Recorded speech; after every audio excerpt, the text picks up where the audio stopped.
Bonjour à tous et bienvenue dans le Bluecast, un podcast créé avec des étudiants pour les étudiants. Je suis Nathan et avec Eva, nous souhaitons à l'occasion de la Journée internationale des droits des femmes vous parler des différents sujets tels que l'influence des réseaux sociaux sur les jeunes filles, l'hypersexualisation et le rôle de la famille dans la construction identitaire des femmes. Pour cet épisode spécial, j'ai le plaisir d'être en compagnie de Taoufik Ben Abderrahmane, professeur dans une école secondaire bruxelloise, et Amélie Pense, députée du groupe MR au Parlement bruxellois.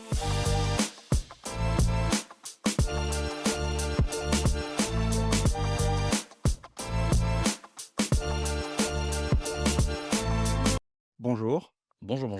Bonjour. Bonjour à tous. Pouvez-vous vous présenter et expliquer le rôle que vous pouvez avoir dans la construction identitaire des ados et adolescentes en particulier via votre travail ? Merci, honneur aux femmes, c'est la journée des femmes, donc merci beaucoup. Alors, je me présente, je m'appelle Amélie Pense, je suis députée au Parlement de la région bruxelloise, j'ai 52 ans, j'ai 4 enfants. 2 grandes filles et 2 garçons. Alors, je siège dans la commission mobilité, mais je siège aussi dans la commission de la COCOF qui s'occupe principalement des affaires sociales, de la famille et de la santé. Alors, vous avez posé aussi la question comment est-ce qu'on peut faire en sorte avec mon métier, en tout cas, de parler de ces sujets-là. Je pense que d'abord, j'ai des enfants, ensuite j'ai été jeune et donc j'ai été, par exemple, dans les mouvements de jeunesse, donc je sais ce que c'est l'adolescence. Et aussi, au Parlement, on peut poser pas mal de questions et donc là aussi, on pose des questions sur les sujets dont on va parler aujourd'hui, donc je vous en parlerai un peu plus tard. Juste avant que Taoufik, tu te présentes, une de vos dernières questions parlementaires, c'était sur la mutilation génitale faite aux femmes, si je ne me trompe pas. Oui, tout à fait. Et d'autres aussi, notamment vendredi dernier sur les VRAS, par exemple. Mais ça, on aura donc l'occasion d'y revenir plus tard. Maintenant, je vais laisser la parole à Taoufik. Taoufik Ben Abderrahmane, enseignant ici depuis près de 10 ans dans plusieurs écoles, mais principalement l'Athénée Charlie Janssens à Ixelles, à Bruxelles, mais j'ai enseigné en Flandre, j'ai enseigné aussi en Wallonie, principalement les langues germaniques. Et du coup, l'impact que je peux avoir en tant qu'enseignant, il est principalement dans la construction identitaire, c'est-à-dire qu'il y a plusieurs casquettes en tant qu'enseignant et que lorsqu'on retire la casquette de l'enseignant sachant, entre grosses guillemets, où je me contente d'apprendre de la grammaire, du vocabulaire, il y a toute la partie dans les couloirs, dans les cours de récré, dans les préaux et dans toutes les discussions qui se font dans les intercours. Et je vais tenter aujourd'hui de parler pour moi, mais aussi plus globalement des règles qu'on se doit d'appliquer en tant qu'enseignant.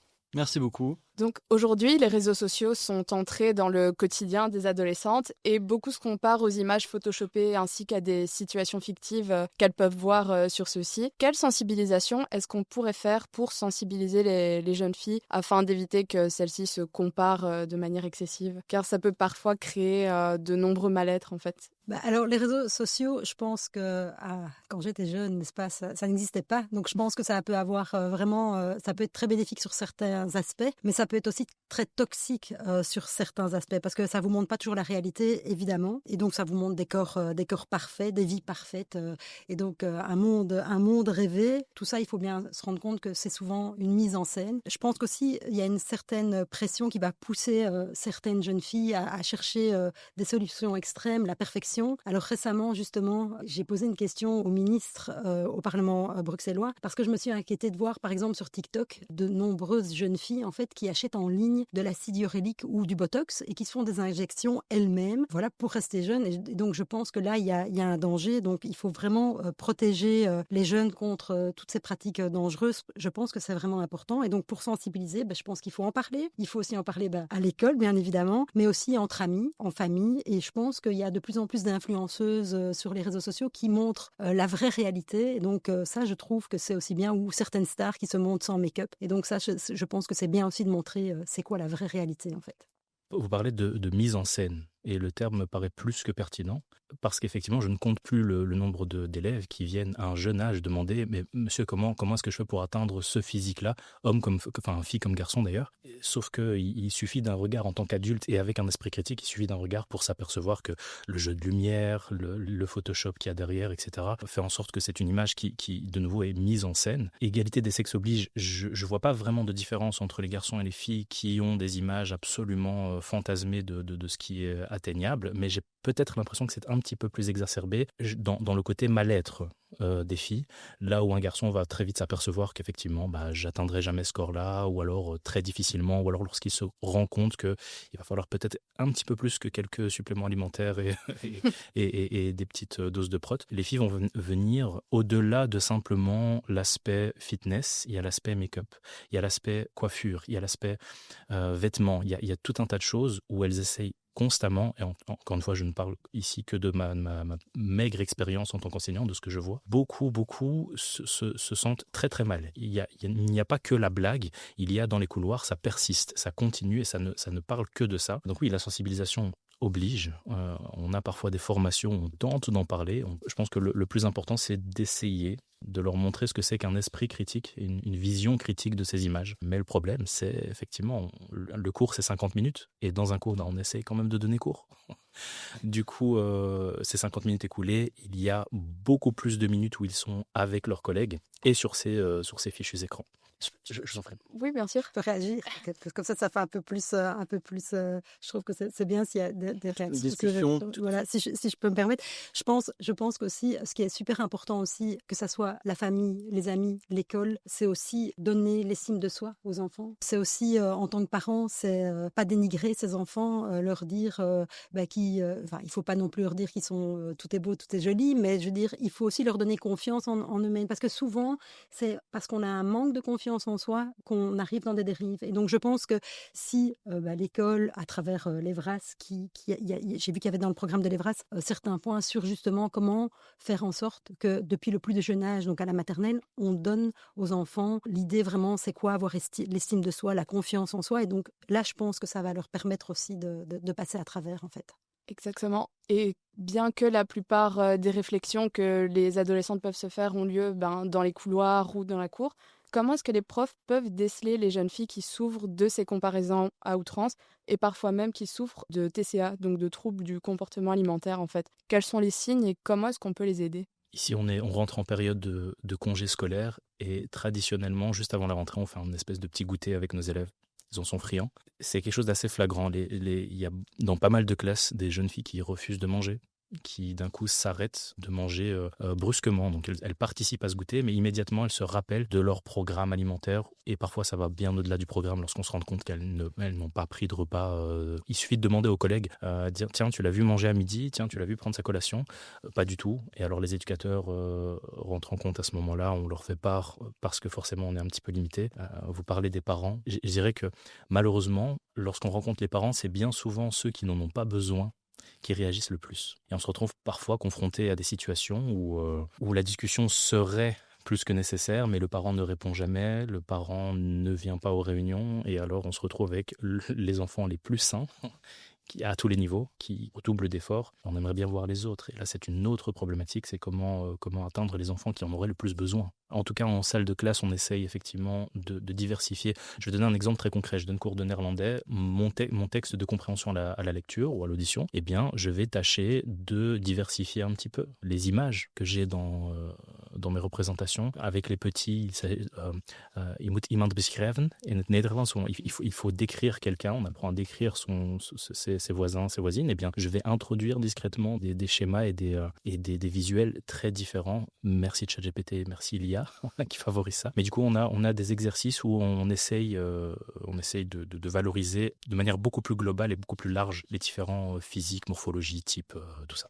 Et alors, comment est-ce que le politique peut aider les écoles et les profs à lutter contre ça? Déjà, peut-être en parlant des troubles du comportement alimentaire, ce qu'il faut dire, c'est que souvent, un trouble du comportement alimentaire est lié à autre chose. Il n'y a pas juste le trouble. Donc, il y a aussi quelque chose qui est sous-jacent. On voit aujourd'hui, alors moi, je me suis un peu préparée, donc j'ai quand même été un petit peu regarder comment ça se passait en région bruxelloise. Et je vois que la proportion des personnes qui présentent une suspicion de TCA à Bruxelles, on parle de 18%. Elle est supérieure à celle en Wallonie, 15%, et en Flandre à 12%. Et dans la population des adolescents, donc ce qui nous intéresse aujourd'hui principalement, en 2022, il y avait 13% des élèves élèves du secondaire scolarisés en Wallonie-Bruxelles qui présentaient un risque de TCA. Alors, on le sait, après la crise Covid, il y a eu vraiment de plus en plus de jeunes qui se sentaient pas bien. Et je pense que là, le politique, qu'est-ce qu'il doit faire? Il doit prendre des mesures pour aider ces jeunes. On voit qu'un jeune qui aujourd'hui a envie d'être aidé et avoir une consultation, d'abord, c'est cher. Et puis, deuxièmement, il ne trouve pas de place rapidement.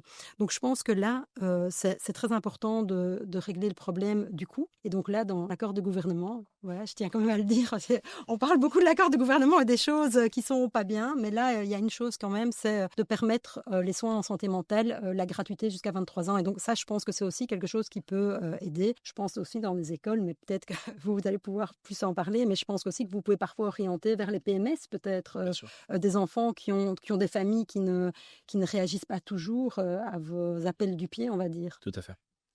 Et alors, on a parlé du PMS, mais donc, quel outil a le PMS pour justement lutter contre ça? Je ne saurais pas vous dire, j'ai pas plus de levier que ça. Non, mais je pense qu'aussi, peut-être, vous ne savez pas, parce que c'est juste pour dire que quand même les PMS, c'est aussi, parce que moi je le sais, je dis, j'ai des enfants qui ont parfois été au PMS, c'est aussi dans des écoles, les PMS, c'est quelque chose, c'est un petit peu comme le secret professionnel aussi, donc parfois les professeurs ne sont pas toujours au courant de ce qui se passe, mais je pense que aussi peut-être, moi, mon fils, il était dans une école, je sais qu'il y avait eu des problèmes, etc. Et parfois on peut faire appel à la Fédération Wallonie-Bruxelles pour avoir un médiateur, quelqu'un en dehors de l'école, qui va pouvoir venir et qui va peut-être pouvoir régler certains problèmes. Alors, est-ce que ce sont tous des problèmes qui sont liés à tout ce qui est des troubles alimentaires? Sans doute pas, mais peut-être ça peut participer à parfois la santé mentale de certains élèves et d'éviter de tomber dans d'autres problèmes. Et alors, un autre problème lié aux réseaux sociaux, c'est l'hypersexualisation des jeunes. On le voit bien donc avec les réseaux sociaux comme TikTok ou même Instagram où dès 13, 14, 15 ans, j'ai l'impression que c'est plus quelque chose qui touche les filles, mais vouloir vraiment paraître pour quelqu'un de plus âgé, peut-être qui a plus de connaissances sur la vie, un plus grand background, comme on pourrait le dire. Peut-être, est-ce que cette hypersexualisation dont on parle tant, est-ce que c'est un phénomène de société ou alors, au contraire, est-ce que c'est assez rare? Par exemple, dans les écoles, est-ce qu'il y en a beaucoup? Est-ce que ça commence très jeune?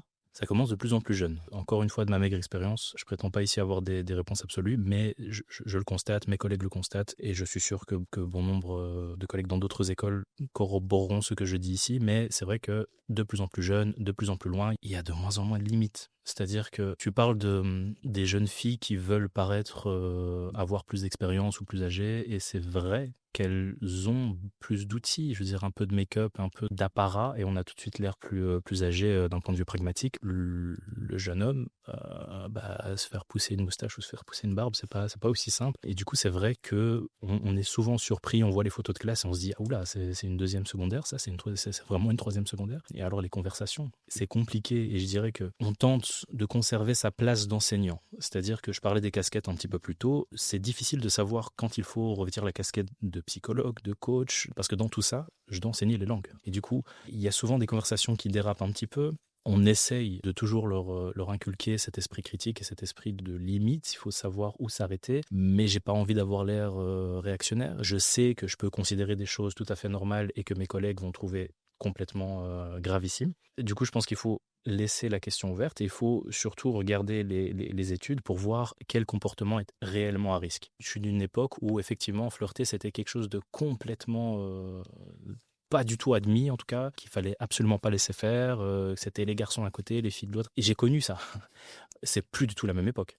Sauf que, est-ce que c'est vraiment pour un mal? Je ne sais pas. L'hypersexualisation, elle intervient à partir de quand? Je pense que c'est lorsqu'on peut réellement, d'un point de vue pragmatique, dire ok, ça, ce sont des comportements à risque. Ça risque de causer des problèmes si le jeune continue ainsi. Et de surcroît, avec tous les problèmes psychologiques que ça entraîne. C'est-à-dire que, est-ce qu'on est véritablement censé, à 15 ans, et j'ouvre la question, je ne sais pas, mais avoir une sexualité complètement... j'ai peur des termes. Enfin, libérée? Voilà. Mais alors, vas-y, je t'invite. mais tu as parlé de problèmes qui pourraient être liés à cette hypersexualisation, mais quel genre de problème?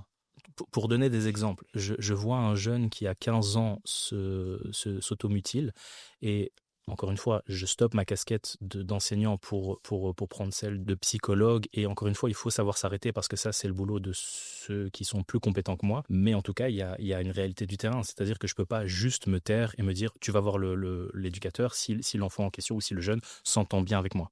Donc je suis obligé de l'écouter. Et si pendant cette pause, j'entends oui mais monsieur, j'ai attrapé telle maladie, du coup je sais pas comment le dire à mes parents. Oui mais il a couché avec moi et du coup ok d'accord. Sinon du néerlandais c'est bien aussi. C'est en cela, c'est les répercussions plus que les actes qui je pense sont problématiques. Et alors, qu'est-ce que le politique peut faire pour lutter contre cette hypersexualisation?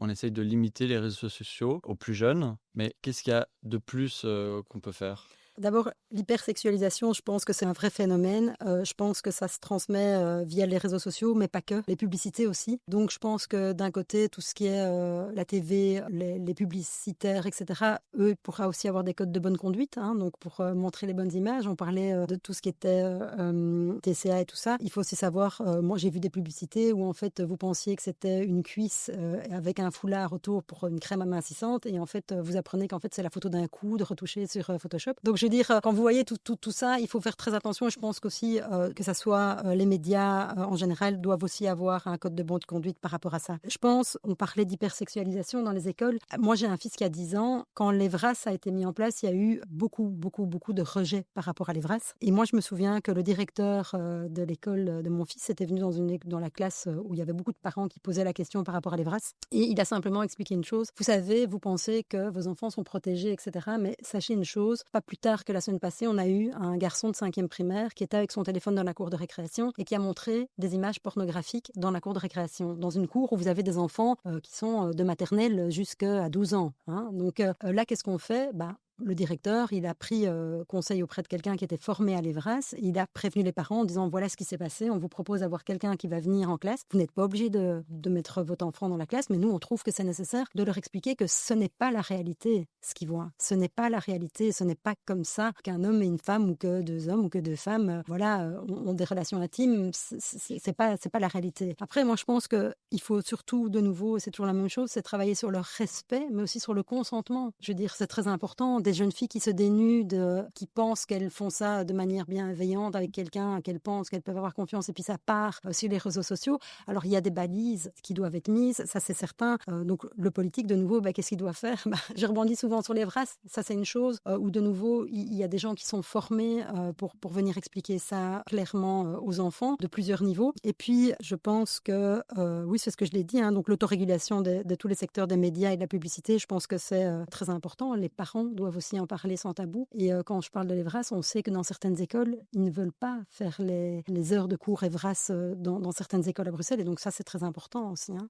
Et c'est important de parler un minimum de l'EVRAS, justement, parce que moi, je me rappelle du temps où j'étais en secondaire. Bon, je suis entrée il y a une dizaine d'années, donc ça commence à remonter. Mais je me rappelle qu'il y avait des jeunes filles de 14, 15, 16 ans qui, justement, n'étaient pas du tout au courant de ce qu'était le revenge porn, des dick pics qu'elles pouvaient recevoir et toutes ces choses-là, et qui ont vu, d'ailleurs, leurs photos tourner dans l'école, leur réputation qui les suivait quand elles changeaient d'école. Et c'est dramatique de voir ces filles-là être presque détruites. Je crois que vos questions sont très bien... Enfin, en tout cas, l'ordre des questions est bien choisi parce qu'on est obligé de lier ces questions d'hypersexualisation aux questions des écrans et des réseaux sociaux, parce que les élèves qui sortent de séances de conversation comme ça avec des adultes et qui semblent avoir compris les choses, mais dont on sait que dans quelques minutes ils vont retourner dans le gouffre de cet écran pendant des heures, et lorsqu'on regarde le temps d'écran moyen chez les jeunes, c'est absolument incomparable. Je veux dire, il faudrait faire des séances d'EVRAS de 24 heures et des espèces d'immersion non-stop, c'est juste pas faisable. Donc j'ai l'impression qu'il va falloir contrer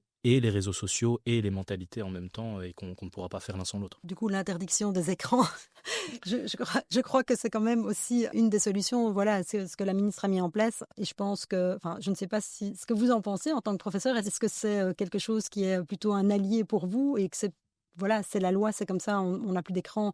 Et donc, c'est pas vous qui êtes entre guillemets, le méchant, et de dire aux élèves, vous déposez vos téléphones à l'entrée de la classe ou à l'entrée de l'école. C'est tellement complexe comme question parce que j'ai envie d'être un enseignant qui a un pied vers l'avenir. Je sais pertinemment que bon nombre des élèves que j'ai devant moi vont avoir des fonctions où ils vont avoir des écrans devant eux. J'arrive même pas à citer une dizaine de métiers du futur qui fonctionnent sans écran, sans IA et compagnie. Donc je me dis, si je veux garder une certaine forme de pertinence, je leur demande plus leur dictionnaire. Je leur demande Utiliser ChatGPT. Pourquoi est-ce qu'on se casserait la tête à chercher dans un article? Hormis le côté très cognitif de pouvoir faire une recherche, ça je comprends très très bien. Sauf que c'est pas pertinent. C'est mon humble avis, en tout cas, je sais que je vais me faire des ennemis à la salle des profs. Mais Moi, voilà. je suis assez d'accord avec vous. Donc. J'ai au moins un allié ici. Mais voilà, du coup, je sais que cet outil qui peut être à la fois super et qui fait gagner un temps fou parce que, faites votre texte à l'aide de tel mot de vocabulaire, ça leur prenait une demi-heure, voire 3/4 d'heure. Là, je sais qu'en 10 minutes, il est fait. Et du coup, c'est du temps supplémentaire pour pouvoir l'étudier, ce texte, et pour pouvoir en faire 2 ou 3. Donc, l'apprentissage des langues, il en est grandi.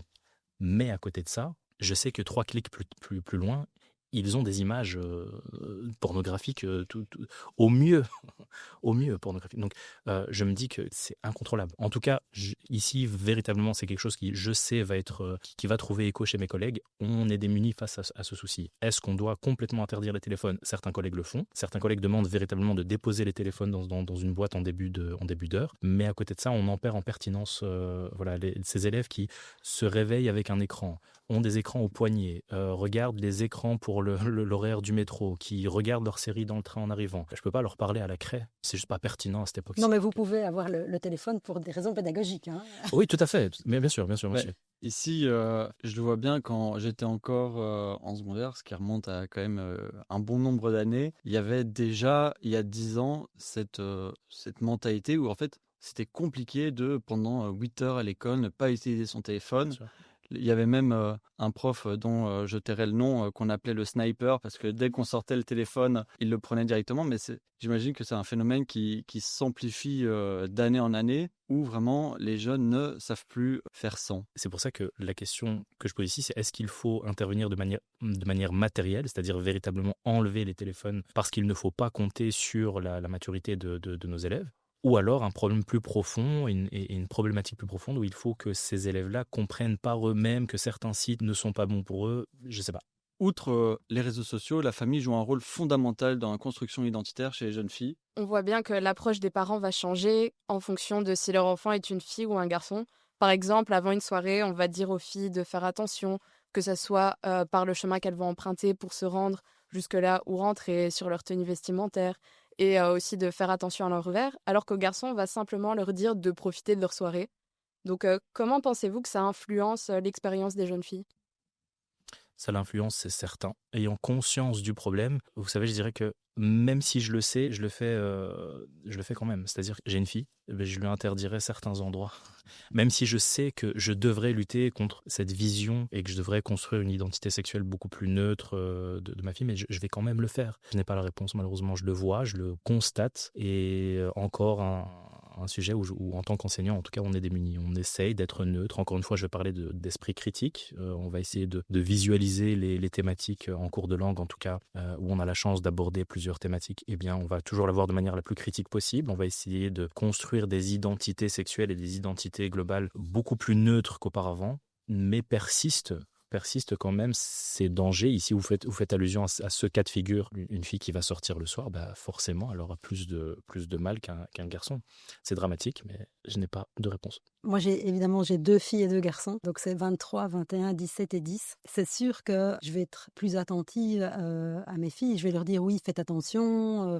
Quand elles étaient un peu plus jeunes, je préférais qu'elles prennent un taxi pour rentrer à la maison, etc. Mais d'un autre côté, j'éduque mon fils de 17 ans. Je l'éduque en lui disant sois respectueux avec les filles. Je pense que c'est aussi un travail des mamans d'éduquer leurs fils et de pas que aussi ils participent aux tâches ménagères et que c'est un peu sortir des mythes, etc. Je pense que ce qui est condamnable, c'est surtout les comportements dangereux qu'il faut condamner, en fait. C'est vrai que quand on voit aujourd'hui à Bruxelles, alors est-ce qu'il y a plus de problèmes parce qu'il y a les réseaux sociaux? Ou est-ce qu'il y avait déjà des problèmes? À mon époque, il y avait déjà, je pense, des problèmes. Mais c'est vrai que moi, je dis souvent à mes enfants, j'ai 52 ans et je leur dis, vous savez, moi, j'avais plus de liberté que vous. Alors, le monde a changé, certainement, mais moi, j'ai envie que mes enfants ils puissent continuer à être libres ici à Bruxelles et que ce soit des filles ou des garçons. Parce que malgré tout, c'est vrai que c'est souvent les filles qui sont plutôt, en dangerosité, on va dire, avec des prédateurs, si on peut dire. Mais je pense qu'il y a aussi des garçons qui sont aussi parfois maltraités, etc. Donc, on a vu les attaques homophobes de plus en plus sur les réseaux sociaux. Vous voyez aussi que ça se passe. Donc, je pense que c'est tout ce qui est dangereux qu'il faudrait condamner et éduquer nos filles et nos garçons de la même manière. Ici, je pense que, en tout cas, tout ce qui se passe dans l'espace public à Bruxelles, c'est un vrai problème qui est un des combats principaux du MR à Bruxelles, c'est l'insécurité palpable qu'il y a aujourd'hui dans certains quartiers, le jour comme la nuit. Ce phénomène, il touche là, autant les filles que les garçons, parce qu'au final, un garçon, il va peut-être se faire tabasser, une fille violer. Le viol est pire, qu'on soit clair. Donc ça touche ici les deux. Et alors, qu'est-ce qu'on peut faire pour, en tout cas, essayer d'améliorer la vie des jeunes ? J'ai l'impression qu'il faut, si je peux me permettre, j'ai l'impression qu'une fois qu'on a posé le problème et qu'une fois qu'on a évoqué des solutions théoriques, reste une surcouche de vérité. Et j'ai fait mes devoirs ici, je pense, si le chiffre est encore d'actualité, mais il doit pas être loin du vrai. En tout cas, une femme sur 5 a déjà subi une agression sexuelle avant 18 ans. C'est ouf. C'est ouf. Et une fois qu'on a essayé de faire des formations, et en 10 ans d'enseignement, il y en a eu des formations, il y en a quasi chaque année où effectivement on tente d'en parler, ils ont des cours où ils abordent ces questions morales et effectivement on peut tenter de faire entrer des comportements beaucoup plus sains dans la tête des jeunes hommes. Mais une fois que tout ça est dit, la réalité reste ce qu'elle est. Et on a les chiffres ici qui sont navrants. Donc je pense que pour pouvoir mieux combattre un phénomène, il faut pouvoir en avoir une pleine conscience. Et du coup, ce danger, j'ai l'impression qu'il faut peut-être être sur la défensive, et même si j'en ai conscience, ça va à l'encontre de l'idée, de cet esprit un petit peu idéaliste que je devrais avoir et de dire que tout ira bien et qu'on va vers un mieux, sauf que c'est pas le cas. Du coup, persister dans une self-défense psychologique où la femme devrait continuer de faire attention et être plus précautionneuse lorsqu'elle sort. Pour ma fille et pour les jeunes qui sont sur mes bancs d'école, je continuerai à le dire. Vu que le rôle du politique est d'améliorer la vie du citoyen, comment faire pour que demain aille mieux ? Brièvement. Bon, après, voilà, la sécurité aujourd'hui, je veux dire, je crois que chaque fois qu'on ouvre les journaux, qu'on regarde le journal parler, il n'y a pas une nuit où il n'y a pas de problème de fusillade. Là, on parle de sécurité, c'est un autre pan qu'une jeune fille qui va se faire agresser dans la rue. Enfin, je veux dire, là, on parle de narcotrafiquants, c'est bien plus grave. Je pense qu'il faut des moyens. Je pense qu'aussi, il faut mettre en lumière quand il y a des choses qui se passent. C'est très difficile, en fait, parce que on ne veut pas non plus un État où on met des caméras à chaque coin de rue. Il faut faire la balance entre la sécurité. Il faut aussi faire la balance entre un État trop sécuritaire. Mais il faut que nos enfants puissent continuer à se mouvoir dans la ville sans trop de problèmes. Alors, il ne faut pas se voiler la face. Il y a des quartiers qui sont quand même plus sécures que d'autres. C'est malheureux, mais c'est une réalité à Bruxelles. Toutes les communes ne sont pas égales face à l'insécurité. Sans doute que si vous allez vous promener place du Mont, ça ne sera pas la même chose que si vous allez vous balader place de Bethléem. Je pense que l'éducation, on peut le dire comme on veut, dans toutes les langues qu'on veut, mais je dirais un peuple qui est éduqué va sans doute être différent dans la rue. Pourquoi est-ce qu'il y a des jeunes qui traînent aujourd'hui dans la rue ? Pourquoi est-ce qu'il y a des jeunes aujourd'hui qui font du deal dans la rue ? Il faut se poser les bonnes questions. Pourquoi est-ce que ces jeunes ne sont pas assis à l'école et apprendre ? Est-ce qu'il y a un problème dans les familles, dans certains quartiers ? C'est un tout, en fait. C'est pas d'une baguette magique qu'on va pouvoir, je pense, solutionner le problème à Bruxelles, c'est clair. Et alors, au-delà de l'aspect de la différence entre les hommes et les femmes dans les familles, par exemple sur le comportement à adopter en soirée, etc., au sein de la famille, la religion joue un rôle très important dans l'évolution des jeunes filles, comme des jeunes garçons. Et encore ici, il y a de nouveau une grande différence entre les filles et les garçons. Par exemple, dans les familles musulmanes, ou musulmanes pratiquantes, en tout cas, les filles vont parfois devoir porter le voile, là où les garçons n'ont pas vraiment de restrictions. Et alors, cette opposition entre le milieu familial et scolaire, où tous les signes convictionnels sont interdits, ça peut amener des tensions, parfois avec le corps professoral. Et alors, pensez-vous que cette dualité peut troubler la construction de l'identité des jeunes filles ? J'ai l'impression que c'est un problème qui est tellement profond, parce que lorsqu'on parle de liberté, alors là, je veux pas faire de philo, mais une jeune fille qui, à 12-13 ans, affirme vouloir absolument mettre ce voile et que ce n'est pas ses parents, mais en fait elle a entendu depuis toute petite que si elle le mettait pas, elle allait brûler en enfer. Est-ce que c'est vraiment de la liberté ? C'est compliqué lorsqu'on arrive en cours et qu'on a ce genre de débat et qu'on n'a pas envie d'avoir l'air d'aller à l'encontre de ses convictions. C'est absolument pas la question, mais on veut pouvoir offrir à ces jeunes filles, et ces jeunes garçons aussi d'ailleurs, un espace où voilà, on remet tout à zéro et vous avez la possibilité de tous et toutes avoir la même construction, en tout cas de vos valeurs ici, sur les bases communes. Alors pour répondre à ta question, oui, ça arrive très très fréquemment qu'on doit un petit peu se friter avec les élèves ou avec les parents, disons, voilà, à partir d'ici, vous devez enlever votre voile. C'est compliqué, c'est très compliqué au quotidien.